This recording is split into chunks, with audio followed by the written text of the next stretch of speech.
Oh, hey, CNFers. Many of you know I like to crack open a beer on this podcast. Sometimes it contains alcohol. Let's be honest, it often does, but sometimes it does not.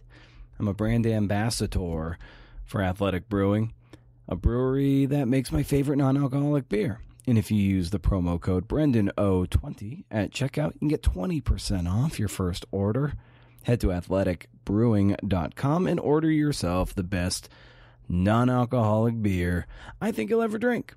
Also, I don't get any money. I get points towards flair and beer, but no money. Check them out. Also, do you need help with an essay or a book? There often comes a point where you need someone to see things you can no longer see. Someone to help shape the work and bring out the best in you and the writing. If you're ready to level up, hit me up at brendan@brendanomera.com. Hey, and we'll start a dialogue. Either I was going to be honest or I was not going to write this book. That was the only way I could do it.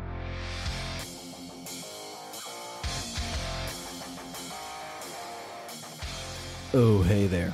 It's CNF Pod, the creative nonfiction podcast, a show where I speak to badass people about the art and craft of telling true stories. I'm Brendan O'Mara. How's it going? Who's on the roster today, Hank?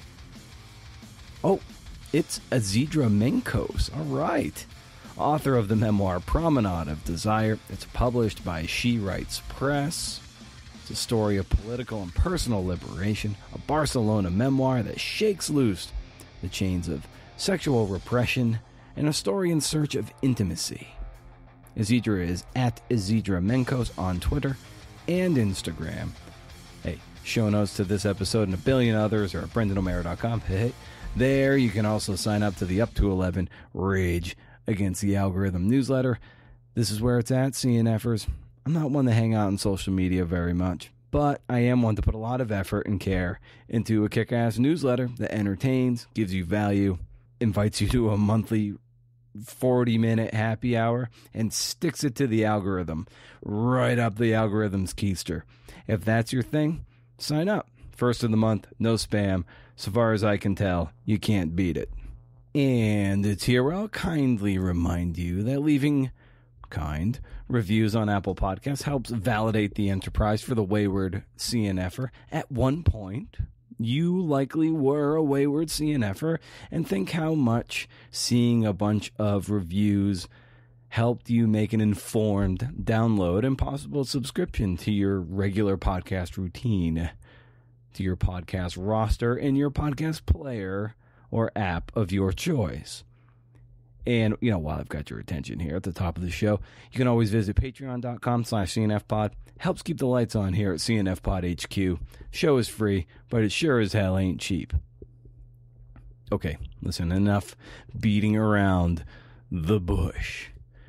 Okay, Isidra is here to talk about thematic echoes that led to her braiding certain elements of this narrative versus linearly telling it. Writing about sex, which is always kind of weird, and working through our demons, and just a lot more good stuff. Great conversation. Got a short parting shot at the end of the show that I hope you'll stick around for. In the meantime, let's go hear what Isidra has to say about the Promenade of Desire. Riff.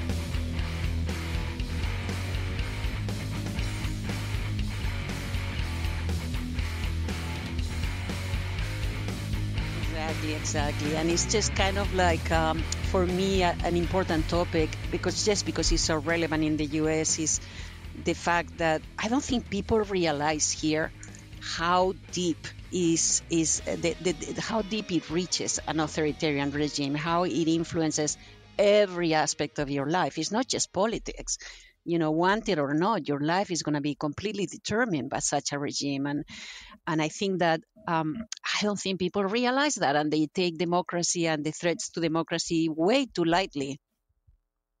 Oh, yeah. Yeah, 100%. And it's because I guess maybe on an individual level, at least at the early goings, as the levers of fascism are starting to move, it doesn't seem like it's particularly influencing us on a day-to-day basis. Like, it's all right. I can still go to the supermarket. I can still kind of go about my life. And then all of a sudden it's like, Roe v. Wade just gets sort of overturned in the Supreme Court. Like, oh, okay, well, that's been kind of in the works for years, but no one paid much attention to all these various judges being appointed at more state levels or like lower federal level courts, Yeah, and before you know it, it's like all these things have been the we're starting to feel the effects of those tectonic shifts going underneath us, and then it hits you in the face, and you're exactly. like, oh my god, it's too late. Exactly. And that's the thing, is that this is just the beginning. If we continue going in that direction politically, it's just going to be the beginning of a very long shadow that is going to be cast on all of us in terms of repression of our rights and so on. So I grew in that ambience. So I'm very, very aware of what's going on here. I'm very, very scared too. Yeah.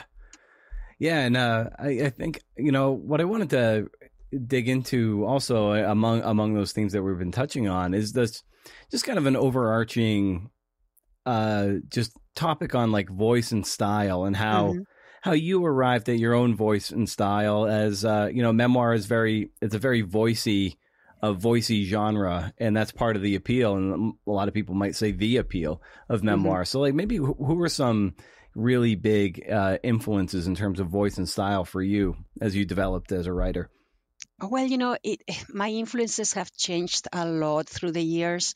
Yeah. I had a big background in Spanish and Latin American literature, and I loved the writers of the boom, Garcia Marquez and Borges and all of those people. And then once I moved here to the US, even though I did a PhD in Spanish and Latin American literature, I started really to explore current contemporary American literature and so on. And I have to say, I love books. I love fiction, even though I've written a memoir. I absolutely love fiction. And I love those stories that are kind of quote unquote small stories, like writers like Ann Tyler, Elizabeth Strout, that maybe take just a family where nothing dramatic happened, but everything is dramatic in a family. As Flannery O'Connor said, if you survive childhood, you're going to have a topic to write all your life, because Yeah. there's always a lot that happens in childhood. So I love those writers that take not like the thriller type of thing, but more like the examination of family ties and that type of thing, and really go deep and very subtle on examining those aspects. But I also love memoirs. I've read tons of memoirs, and I am very eclectic in my tastes in memoir. On the one hand, I love classic memoirs like, Mary Karr's Lit, or The Liars Club, or, even Angela Sash's, from McCormick. But then I also love very experimental memoirs like Carmen Maria Machado, Gina Frangelo. And I have to say, for me, it was important just to finally, I didn't dare to go too experimental on this. I'll just say that. I felt like I needed to first be able to tell a story well, and then I'll be more comfortable experimenting more. But I do read a lot of experimental literature as well, and I find it fascinating. What's cool is that you're with your book too. You do tell a very formative coming of age story, but there are elements where it's not wholly linear. You do kind of seesaw back and forth between like your early childhood and then your adolescence and young adulthood. So that in and of itself is a choice. So what was the thinking behind kind of braiding those things versus say going wholly linear? That's a good question, because my first drafts, I have done many drafts of this memoir, but my first ones were linear. They were chronological. And I was kind of on the fence. Should I do it this way? Should I do it the other way? And I worked with a developmental editor, Kathy Cooper Parker. And she read the memoir. She loved it. She offered some suggestions, but her biggest suggestion was, why don't you try to do this asynchronous instead of chronological? I think it would be more interesting. And that was a very hard revision. for me, it took me a long, long time to get through the whole thing. You cannot imagine how my studio looked like. I mean, I had post-its all over the place. Every chapter was a post-it that I could move around. I had charts in Excel. I had tons of notebooks where I wrote my thoughts on how I could achieve that. So it wasn't an easy rewrite. It wasn't. But I realized it was actually a very good idea because, first of all, it allowed me to play a lot more with thematic echoes in the book. So I would be talking about something in childhood, and then I don't know, just to give you an example, I would talk about a demonstration for democracy that I attended. And then the next chapter, which was a childhood chapter, was mom, I don't know the exact sentence, but it was something along the lines that mom ran the house like a sergeant runs his army. Everything was done Yeah. on time and with precision, and so on and so forth. So that kind of play became really interesting to me, just to figure out, because that's what you do when you're writing memoir. You're kind of trying to understand what formed you, not just what happened, but what it meant and how it influenced you and how it changed your life, right? And when I was jumping from the past to the later years, from childhood to my 20s, for example, it made those connections a lot more visible and a lot more understandable for me. And I'm hoping for the reader as well. Yeah, when I think back to or how to do flashbacks well, is I always go back to the television show Lost, and so much of that story would there would be the thread going through the present moment, and then that whooshing sound would come through, and they would flash back to something, and it was just like you said, like beautifully put, like it would be a thematic echo between this event in the past and what's happening in the present day, and so you don't feel like there's any narrative slack in the rope. Like it is a germane flashback and not just one that we all often do in nonfiction to fill in holes, but sometimes they weigh the story down. But like as long as they are thematically echoing and tethered in that sense, it really makes sense, and it can be really kind of playful and inject a lot of electricity into the reading experience. Right. And that's exactly what I was trying to do. And yeah, I'm pretty happy with how it came out. And the other aspect that was, I think, convinced me of doing it this way as well was that it allowed me to bring the political context sooner into the book. The book starts with me being a child in a family that had been conservative. And then it immediately shows me demonstrating for democracy and pushing against the dictatorship. So it creates this tension right away. It's like, how did this girl that came from this family end up in the other extreme or in the other side, so to speak? And it also brings to the fore right away in chapter 2, I believe it is, something that is perhaps one of the most known aspects of Spain's history, which is precisely the Francoist dictatorship and the transition to democracy. So that immediately comes towards the beginning of the book. And I think for people who are interested in Spain, who are interested in history, it adds right away another layer that keeps them hooked to the book, because they know, oh, okay, so this is not just a story of one person. This is also what's happening in the country. And I think that adds a layer of interest. Oh, for sure. It gives, I think it gives the reader, this, it's kind of like rock climbing or something, where you have like a toe hold or a hold that you can like kind of latch onto. It's something really concrete, through which that you're able to, tell your story, and to even beat that point home of the thematic echo. It's like that it was thematically echoing like the country and just your own familial relationships, and how you were looking to kind of break free of what was a conservative family. So yeah, it was like there was that echo going on as well, which I thought was a really, really well done. Thank you. Thank you. Yeah, ever since the beginning, when I started to plan on writing this memoir, I always thought that it wasn't my story only. It was really the story of my generation, because we went through such a unique period in the history of Spain. I mean, we were raised under a repressive dictatorship, and all of a sudden the dictator dies, and we are thrust into this transition to democracy, which lasted about 3 years until we had the first election. But the cultural and the sexual revolution really happened overnight. I mean, we had been repressed for so long, and it was like they took the lid off of a pot of boiling water, and the water just went out, Yeah. exploded all over the place.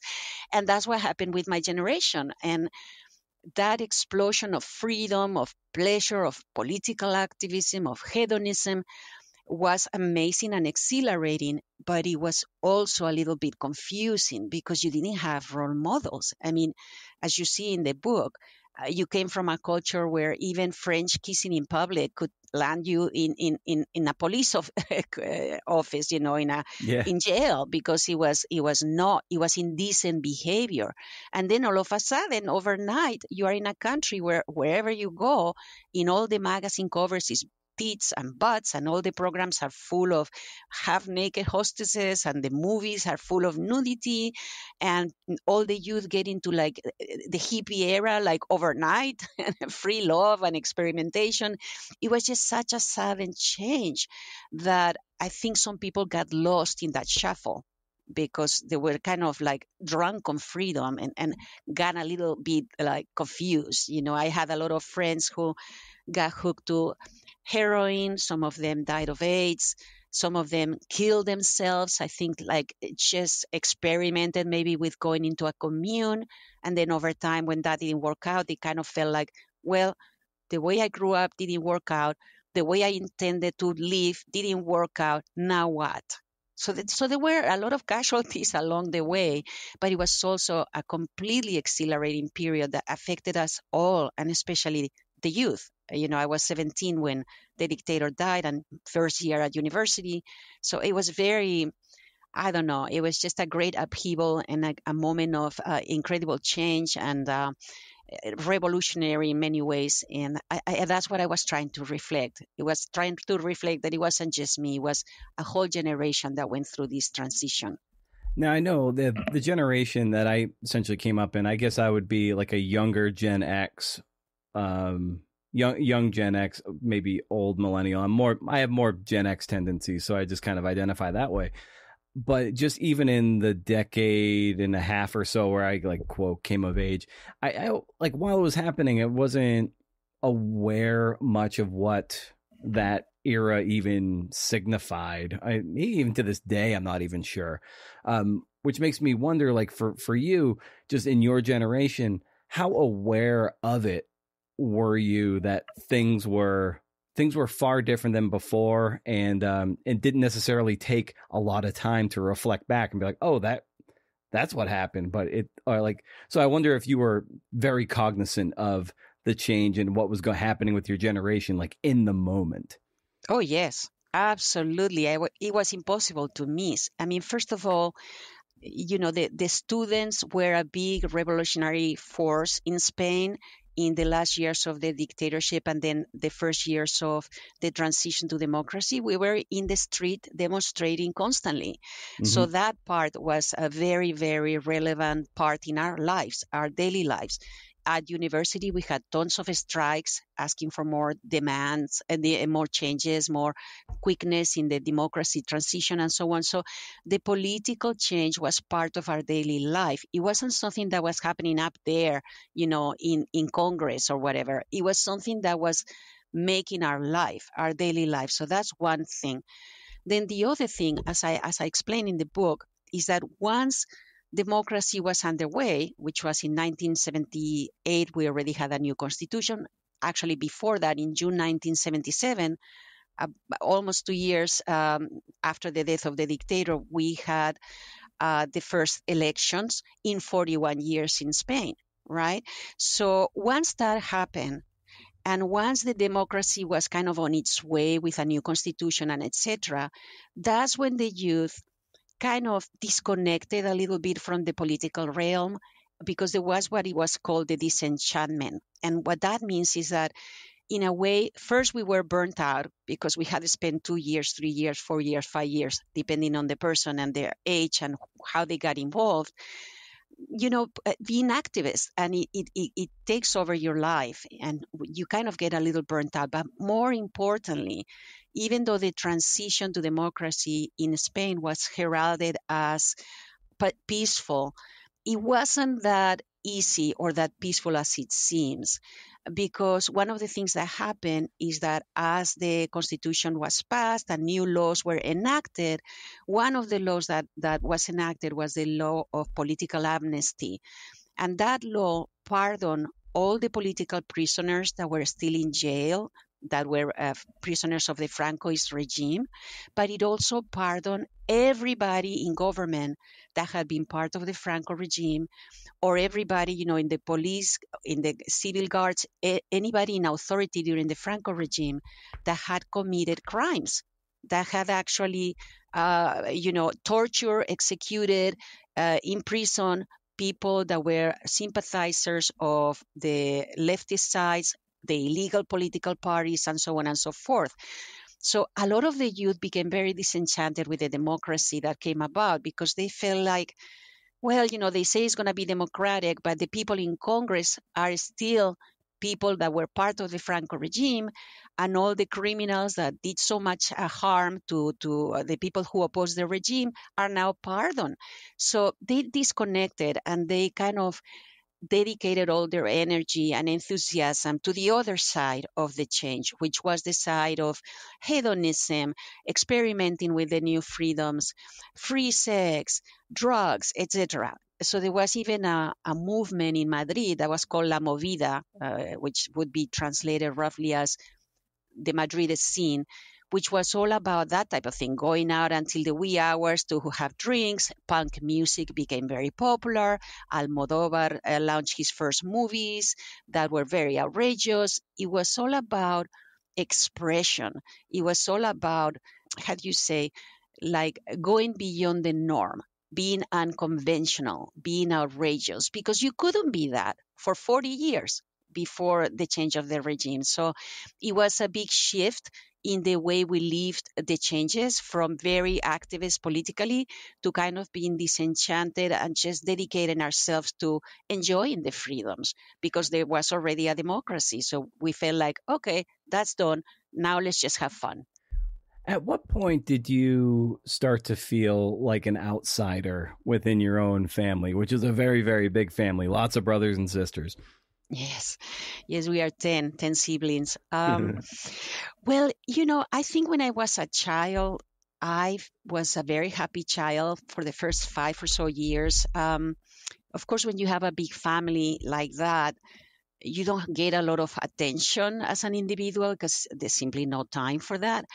I also had 6 brothers and 4 sisters. So my older siblings, 5 of them were boys. So I always felt a little bit different, because, I was a girl and I was a girly girl. But I think the biggest breach that happened at the beginning, which is in the book, at the beginning of the book, was that I felt rejected by my mother. I felt rejected by my mother because, she was Catholic. She came from this very conservative Catholic background. And she caught me touching myself when I was 5 years old. And she let me know that I was disgusting, that was dirty, that I shouldn't do it. And it made me feel incredibly guilty. And more than that, I kind of felt for the first time, I realized, oh my God, it turns out my mother doesn't love me unconditionally. If I'm not a good girl, I'm not worthy of love. This is awful. So I could have just retreated and accepted that, but I don't know, there was some part of me that was always had a rebel streak. And instead of accepting that, I decided, well, you know what? I'm just going to do it in private.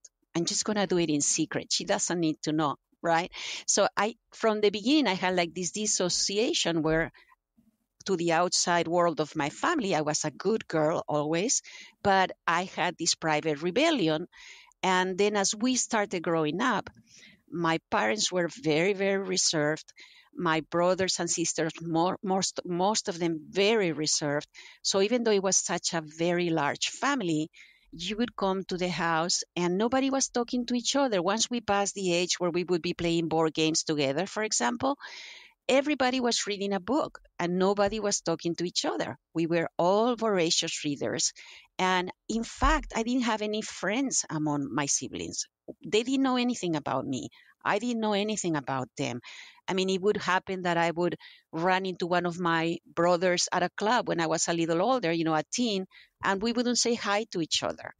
I mean, it's difficult to convey how extreme this level of isolation within the family was for us, to the point where we didn't feel comfortable talking about anything personal with each other. My mom was the big authority figure in the house, and everybody was we loved her and respected her tremendously, but we also were a little scared of her because she could be pretty harsh in her comments, and she didn't take lightly if you didn't have the same opinion as she did. So for all of those reasons, I started kind of isolating even more and more and looking for my family outside. And that's what I did from very young, from the time I was a teen. But I wasn't rebellious really until I was about 19 years old. That's when I kind of had my terrible teenage years. It was actually in my 20s. And I was like the black sheep of the family. Yeah, in the dedication as well, you do dedicate half of it to your mother, and you say, like, how I wish I had given you the tight, long hug I so longed to receive from you. So, why do you suppose that, there was that degree of, resistance or maybe even standoffishness, but, between you and your mom? I think we were quite similar. We were both very strong women and stubborn.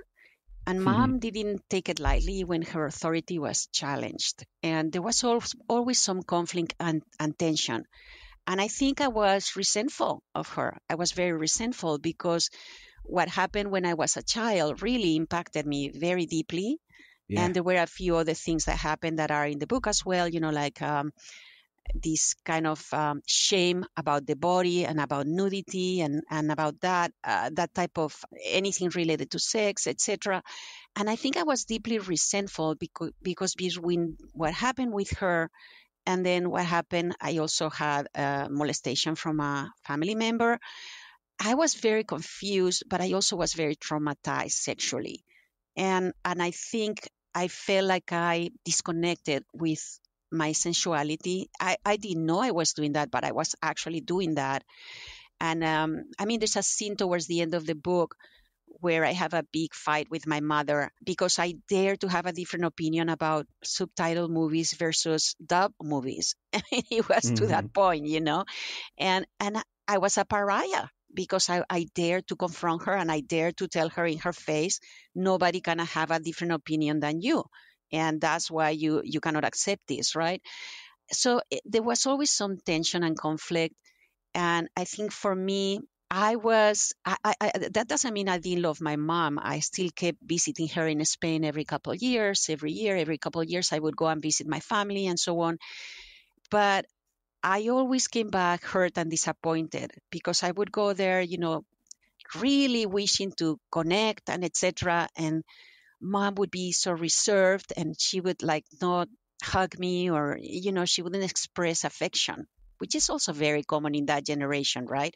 The older generation that didn't really have a very affectionate relationship with their kids. But for me, it was very hurtful. And I think I kind of realized that maybe I should have been less hurt and be more upfront about giving love instead of only expecting to receive love. And that might have broken that breach that we had, that might have overcome it. And maybe I wasn't, big enough to do that. I don't know. Yeah, I think sometimes we get into trouble when we, and you use the term expectations, really. It's like when we go and confront these people that we were looking to, get love or validation from, and we hope that they'll come around to see, the world on our terms because, that's what we've been cultivating our whole lives. And then when they just constantly sort of refuse to understand like a different worldview, it just leads to a sour experience. And I've experienced that before, and it sounds like you have too. Like you would go there with that expectation, like maybe this is the time Yes. that we'll be on common ground. We'll be able to have that, that nice conversation or that hug I've always wanted. And then when it doesn't happen, it's just like, ugh, why'd I even travel? Why, like, nothing's Yes. going to change. And it just makes you feel sad. Yeah, that's very well put, Brendan. And I know are also working on a memoir about baseball, and your relationship with your dad hasn't always been easy and so on. So I totally get where you're coming from, and you put it really well. It's true. We work hard on becoming who we are, and we want to be accepted as we are. But sometimes you just have to accept them as they are instead of expecting them to come to your terms. Just accept what they can give you, and be okay with that. And I think, even though I always demonstrated that I love her and so on, but I wasn't affectionate with her either, because we were raised in such a, nobody touched each other, nobody hugged each other, nobody confided in each other. It was just very isolationist. And that's something that I think is a big topic in the memoir, because even though I talk about this memoir as, a sexual coming of age story, from Catholic Virgin Maiden to seductive Mata Hari, as Spain transitions from dictatorship to democracy, even though that's the biggest, plot theme, there's also a big theme about intimacy and how important it is to conquer intimacy in your life. And I think, having grown up with this absolute lack of intimacy in my house, and when I'm talking about intimacy, I don't mean sexual intimacy, I just mean being vulnerable, trusting each other, confiding in each other, that type of thing. I didn't have any of that. So this is something that has really marked me in my own relationships with my different lovers, boyfriends, even husband, that I'm so used to being isolated in a group, in a family group, that I have to fight it. I have to fight it because it's comfortable for me. It's comfortable for me to just be in the same house with the people I love and never communicate with each other. So I'm very aware of that and where it comes from. And I have to just fight to overcome it, and keep really trying to welcome intimacy in my daily life. Yeah, it really stems from that moment when you're 5 or 6 years old, when you're got your first injection of shame, and Exactly.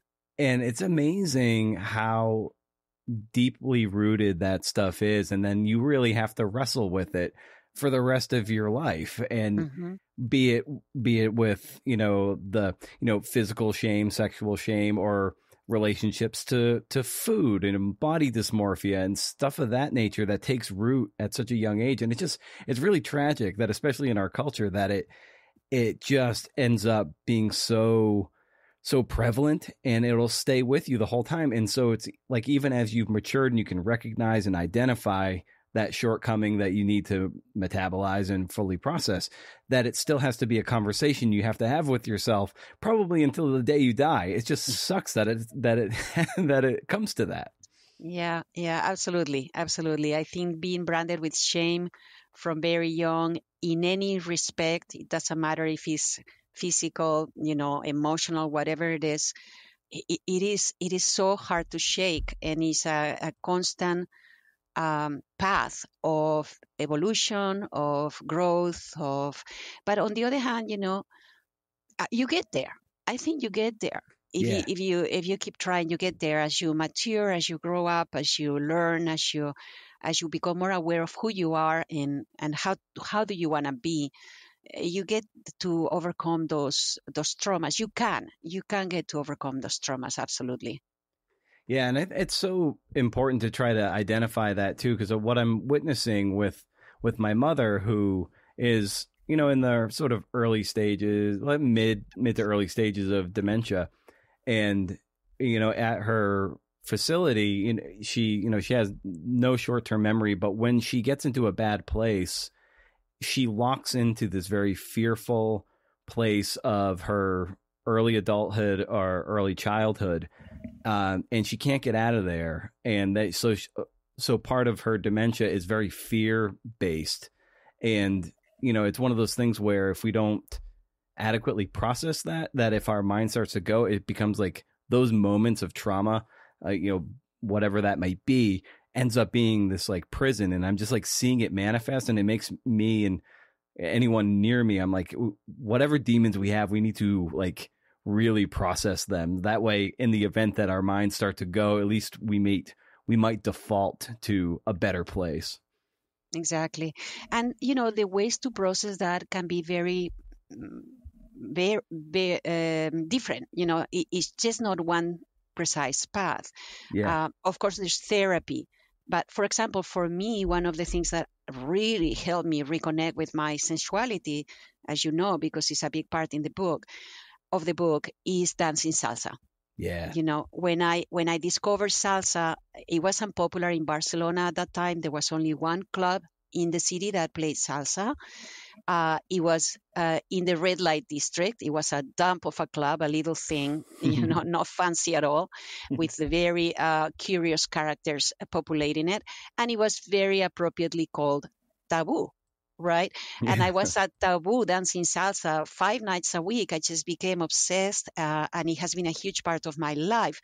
And it was dancing salsa where I finally felt my body become free. I finally could be that sensual being again and just feel that joy of my body without any shame, and in a public way as well, right? And even created kind of a different persona for me from that very repressed, fearful, shy Maria Isidra. I became this seductive Isadora, in reference to the dancer Isadora Duncan, that nickname that my friends gave me. And it was a huge boom in my life, just discovering the type of music that liberated my body. And aside from that, of course, I did therapy and many other things, meditation, etc. But don't discount, if anybody here in the audience is battling with a part of themselves that they have repressed or hidden due to shame, trauma, whatever that is, don't discount finding that spark that maybe just something physical like a dance or a type of exercise that makes you feel free, something that is gonna allow you to embody joy and embody the full feelings and the full range of feelings in your own self. I think that's really important to keep in mind, that it doesn't need to be only an intellectual pursuit, this growth and this evolution. It's important to honor your body. What is it that is gonna move you? What is it that is gonna literally move you, not just emotionally, but literally move you and change the way you live in your body? I think that's important. Yeah, and give us a sense of what it was like, of course, growing up relatively invisible in your big family, and then when you were able to, you discover salsa, and suddenly you're inhabiting your body in a new way, but you're also, you're also becoming visible to friends and to potential suitors and so forth. Like, what was that like for you to suddenly be noticed? Well, that's a very good question, Brendan.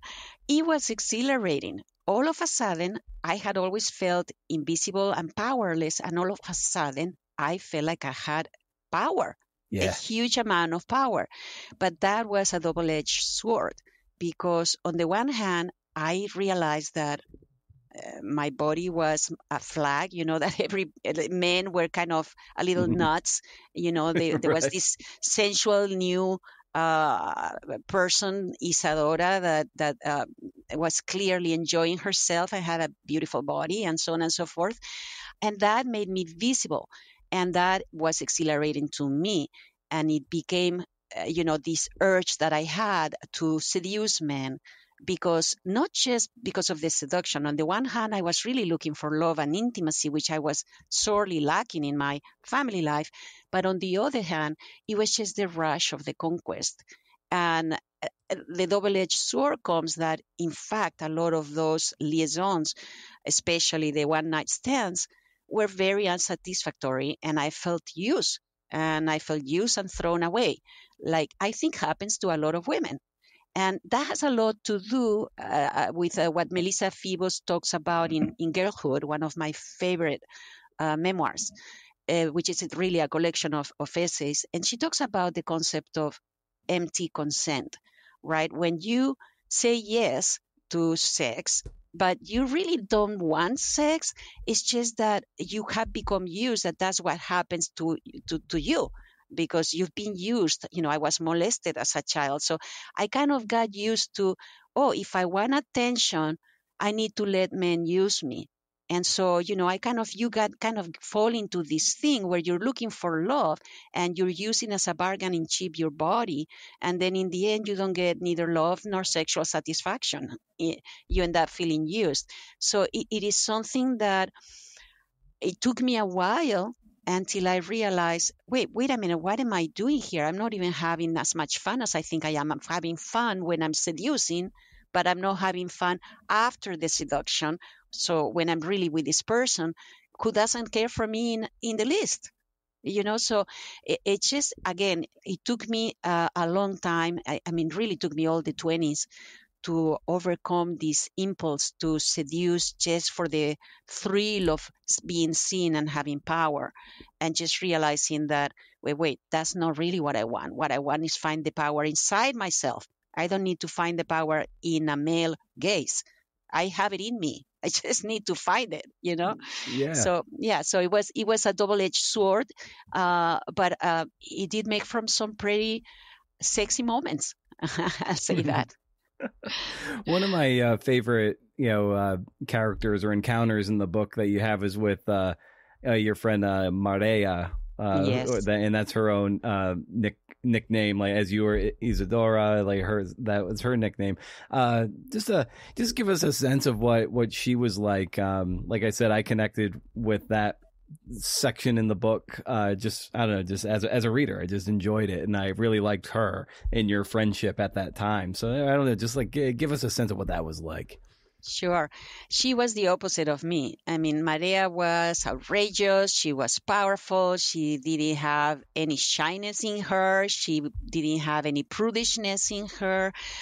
She was controversial. She didn't mind upsetting people, making a scandal. I was the opposite. I was a good girl. I was a shy good girl, and through her, I learned that it's okay to raise your voice.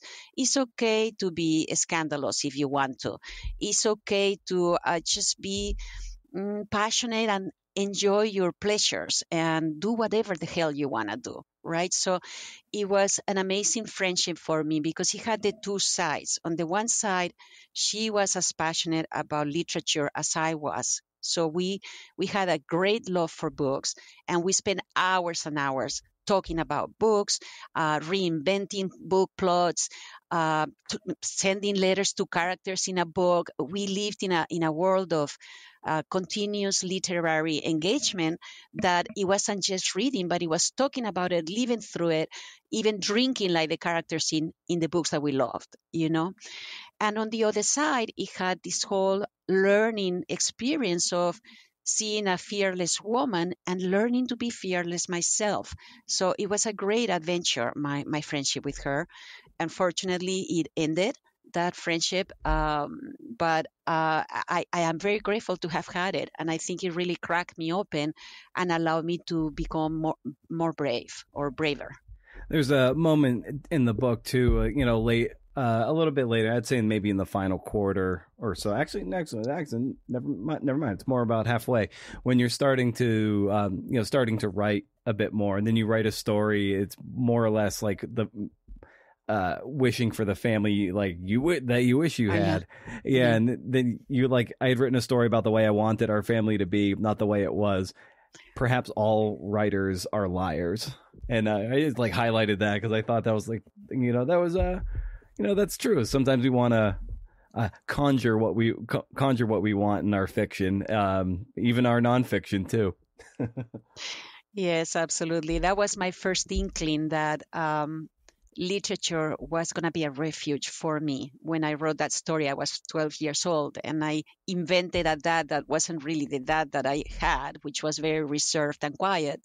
And in the story, he was this affectionate guy that would caress my hair and tell stories, and we would all sit around him, around the fire. It was just absolutely not true, but it was a fiction story that I was writing for school, and I loved writing it. And when the teacher said to me, why don't you show it to your dad, he's gonna love it, I was like, no way. If I show it to my dad, he's gonna know I was lying. I was so ashamed I couldn't show that to my family. And I think that we do that as writers, right? Especially fiction writers, obviously, that we recreate things not the way we want them to be all the time, but at least even in the most dire plot, you can recreate it in a language that is engaging, and it allows you to create your own world. And I think that's the power we have as writers. And that's why we love it so much, and we cannot stop doing it. Yeah, and there's another moment too that I marked up that you had written. I drafted a few stories here and there, but couldn't gather steam or commit to a serious schedule. I wanted the success, but I didn't have the perseverance and determination to do the work.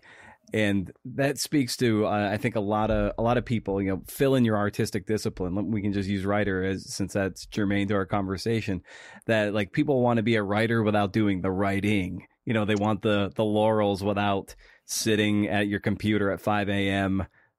while you're alone and everything coming out just feels like garbage. So over the years, how have you cultivated your own endurance, your own musculature to stick out those non-glorious moments so you can then sit here years later with, a book in your hand? Yes. Well, Brendan, I'll say that really my commitment to being a writer is true commitment. By true commitment is I'm risking a lot of things. I'm willing to sacrifice a lot of things in order to continue with this craft. It's fairly recent. I mean, I did double on writing on and off through the years. I published a couple of books. One was an academic book. The other was a book of short stories in Spanish. But that was, 20 years ago. And it was just kind of like serendipity. A friend of mine who knew my writing invited me to read in a conference. And I read, and in the audience there happened to be a couple of women who had just launched an independent publishing house in Texas, but it was in Spanish. And so they loved the story, and they asked me, do you have a collection? I didn't really have a collection. I had just a bunch of stories I had written over a decade. But I said, yes, I do. So I just reviewed the stories and added a couple and sent them that. They loved it, and they published it. But it was like a tiny publication, and they didn't have any distribution or anything. So the book didn't even launch, so to speak. That was 20 years ago. But I hadn't really committed fully to being a writer. I was the main breadwinner in my family. I had a very demanding corporate job. I was raising a child. I had a very long commute every day. It was just really hard to find the time and the energy. Yeah. And then, I was always kind of depressed, under everything, all the external accomplishments, my great job and etc. I was kind of in a low-grade depression that sometimes dipped into darker territory. And I knew it was because I wasn't writing, because that had always been my dream. So finally, in 2016, I decided that's it. So I quit my job. I went immediately from making a lot of money to making very little money. I told my husband and my son, we may have to make a lot of sacrifices. We may have to sell the house, but this is my lifelong dream and I have to do it. And they supported me, to their credit, they supported me. So I quit my job. I started working part-time in my own business as a developmental editor, writing coach, which is something that I had been working as an editor for 20 years before for other magazines and things. And I started writing. And that's when I really, truly committed to the writing. And that's when I started writing this memoir. That was 2016. Actually, it started 2015 when I was still in the job, while I was gathering my courage to quit the job. And then I did that in 2016. Now, when you did that, I imagine as what happens with a lot of us is that initially it's like, this is the best idea in the world. I'm jumping in whole hog. I'm so excited. And then eventually reality kind of sets in. You're like, oh gosh, this is this is going to be a whole lot harder than I thought. And then you start to maybe get down on yourself, and maybe you start questioning, maybe I need to go back and get that corporate job again and not, and not keep pursuing this dream 100%. So how did you battle, if you battled with those voices as it started to get hard after that honeymoon period? Well, I can tell you that I did battle a lot with that. I shed a lot of tears because I felt like I had jeopardized my family's well-being for this dream, and that was really hard. That was very, very hard to live with, because, as I said, I was the main breadwinner, and I went from having a super plush salary to having very, very little income. Not very little, but little income. But luckily, I had planned ahead, so I had some savings. I had some things that could kind of tide me through the first years. And we just, nos apretamos el cinturón. We just tightened our belts. We started downsizing a few things, and eventually we decided to downsize even more, and we sold our house. And right now we're renters, and we're going to downsize and buy something much smaller if we buy.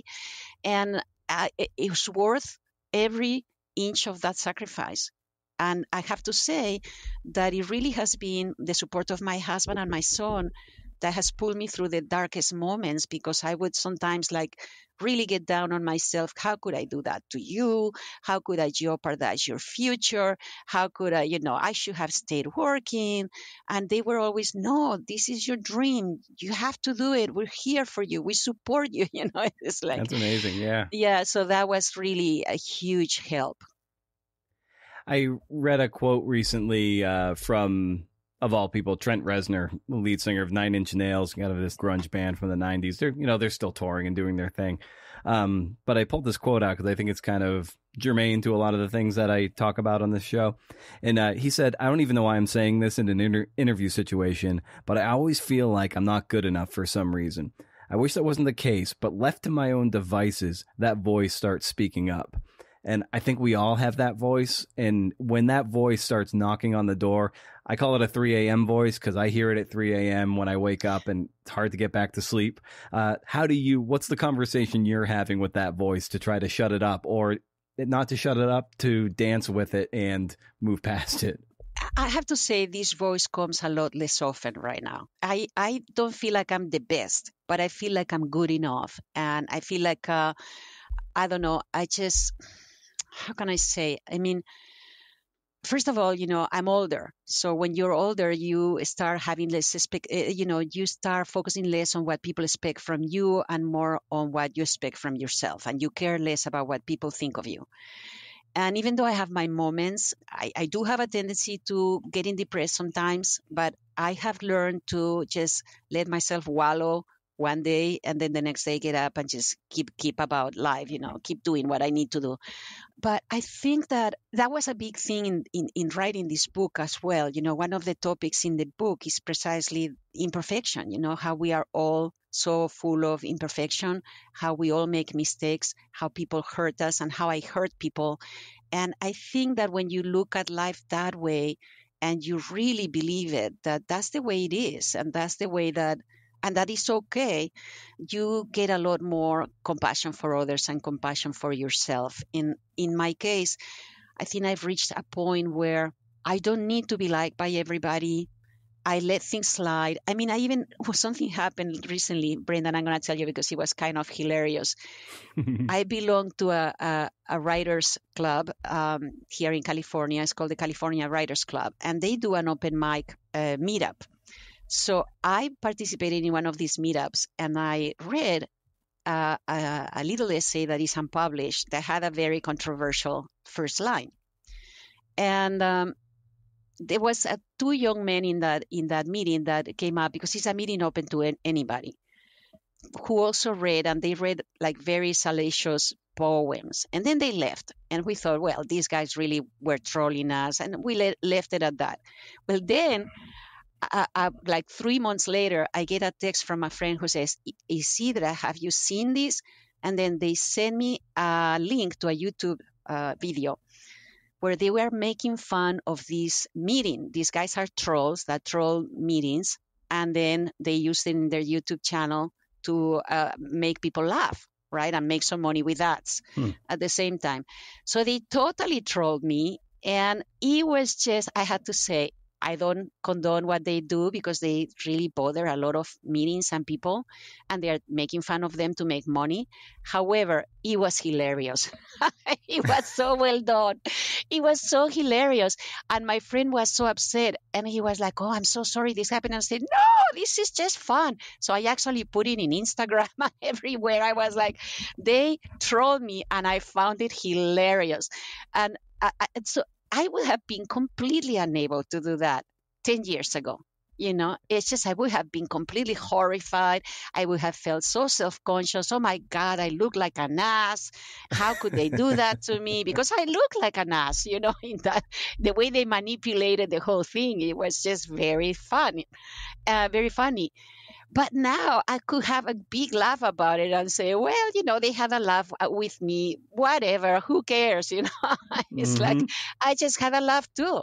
And I think that comes with age, with maturity, with acceptance that you're never going to be perfect and not everybody's going to like you or your book. And that's okay. If they don't like you when they are not your people, you'll find your people. And that's the people that you'll surround yourself with. What was the opening line to this that they trolled you with? I lost my virginity to a horse. Which is true. I mean, not literally, obviously, but, riding horses. It was kind of the awakening, if you will. Yes. It was just, and they had a ball with that. You can imagine. Well, that leads into something I want to ask you too, that is very hard to pull off in writing, is writing about sex. And and especially if it's nonfiction, and it's happened to you, and then you have your fellow people that and people you love and people you would rather not, you would have them not want to know what you've done, and it can be really hard, and that can actually keep you from having to express the things you deeply want to express on the page. So how did you work through that? As it is, it's a big challenge. It was difficult while I was writing it. I mean, funny enough, something that helped was that I was writing in English instead of Spanish, because it gave me a little bit of distance and allowed me to be more raw in my expression. And also, most of my family doesn't read English. So it kind of made me feel more protected, that they wouldn't read it. But also, that was a long time ago. The book ends in 1992 when I migrate to the United States, and also kind of Spain's transition to becoming a modern country also finally ends, in a culminating point. So it was a long time ago. And when I look at it, am I proud of everything I did? No, I'm not proud of everything I did, obviously, especially if I hurt somebody, I regret it. But that's what happened. And I think that I wanted to be very honest, because I think a lot of people go through those crazy wild 20s, and especially a lot of women go through that period of having a wild period where they are kind of working out their own issues. It's not always about sex, even though it looks like it's about sex. It's about everything that's led them to have that type of relationships and so on, right? Not to say that I'm against people having sex with whomever they want, however they want it. I'm all for that. That's totally fine. What I'm just saying is a lot of young women feel kind of forced into sex for what I was saying before. They want to be seen, they want to be accepted. There's peer pressure, there's the empty consent, there's all of that. And I really wanted to show that confusion that I went through, those aspects of self-destruction that I went through. And I look at myself with distance and compassion. And I have a lot of people now writing to me that are reading the book and say, I love it, but you are so brave. And in a way, it's like, either I was going to be honest or I was not going to write this book. That was the only way I could do it. Now, as I like to bring these conversations down for a landing, like, as a listener of this show, I did forget to prime the pump, but I'm hoping that maybe you'll know that I like to ask for a recommendation of some kind for the listeners, and that can be anything. So, what might you recommend for the listeners out there that you're excited about these days? I'm going to recommend two things, very different ones. The Nice. first one is having a whiteboard in your studio. If you're a writer, I cannot tell you how much I use that whiteboard to plan plots, to put the things that I'm going to do. I use it a lot for planning, so that I will have like a list of my goals for the month, and then a list of the goals for the week, and then my list per day, for example. And that is so visual. It's right there on the wall of my studio. I see it every day. I can be putting check marks. It is just a constant reminder. It helps me a lot. I also use it for plotting stories, especially shorter essays. Kind of like doing a dump of brain dump, and then starting to figure out the arc and so on. The other thing I'm going to recommend has nothing to do with writing, but it's something that I actually love, which is an egg cooker. It's those little things that you buy that you can put up to 7 or 8 eggs in, and then you can cook them either a soft boiled egg or, hard boiled egg. Ever since I bought those, I like to have egg in the morning for breakfast. It just never comes out wrong. Every single time it comes out perfect. So I just love it.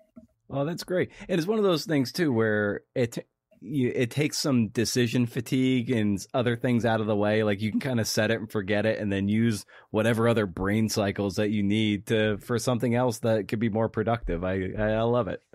Exactly. Yes.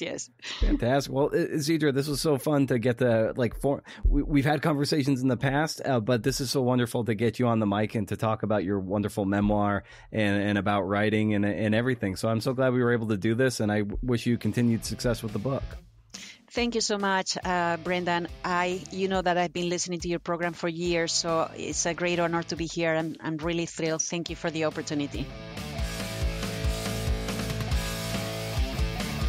Oh boy, thanks CNFers. Thanks to Isidra. Awesome. She's been a longtime listener of this podcast, and she's a Patreon member at CNFpod at patreon.com/CNFpod. So it's wonderful that she's got this really cool book out, and it was awesome to have her on the show and to celebrate it, right? It's what we do. Name of the book again is Promenade of Desire, published by She Writes Press. Consider visiting that patreon.com/CNFpod website. Shop around.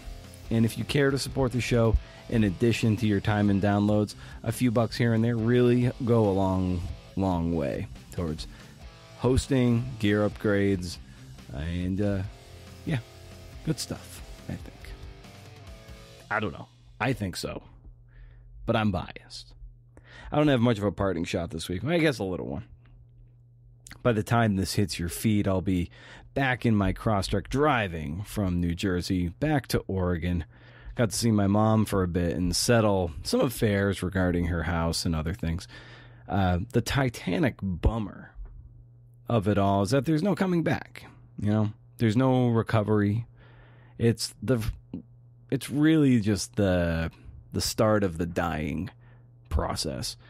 But in one of Mom's more lucid moments, when I was sitting beside her in the hospital, I was telling her about the book I'm writing and how I'm not so sure I can pull it off in the time that I have to pull it off. Like, I just don't know if I have the time to reach the depths that I must get to make sure I'm treading new ground, giving readers, delivering on the expectation that there's more to be told about this particular story. I don't have David Marinis or Robert Caro time here. I have a little less than Jeff Pearlman time, but the Jeff Pearlman conversation from a couple episodes ago gave me hope that I can pull this biography off in 2 years. If he can write what he did on Bo Jackson in 2 years, I think I can do it with my guy in a little less than 2 years. Granted, I'm not Pearlman, but I can try. Anyway, point being, I have this voice that starts talking to me between 1:30 and 3:30 in the morning. It's usually when I wake up. And it just is like waiting there for me, and there's no hitting the snooze bar on this voice. And this voice says I can't do it. Can't pull it off. Can't pull off the freelancing I'm supposed to do. Basically, in life, there's always going to be winners and losers. And who in the world do you think you are to think that you could be a winner? I told Mom that this voice chirps at me for hours, and I can't sleep. It's the worst. Then she said, you have to unchirp it. You got to unchirp that voice. And I so loved her for saying that. And maybe when/if this book is done, I'll dedicate it to Mom for helping me unchirp the 3 a.m. voice in my head. I hope she's alive for me to read that to her. I mean, geez. She's plummeted a lot since just July, so 4 months ago. 2 years from now is a big ask. Nevertheless, I think I just drew up my dedication, regardless of what happens, regardless if she's still going to be here in come 2025. I can hope, and if she is, I just hope she's comfortable and somewhat lucid and not in any pain. So in any case, I'd extend that to you. Unchirp that shit. So stay wild, CNFers. And if you can't do, interview. See ya.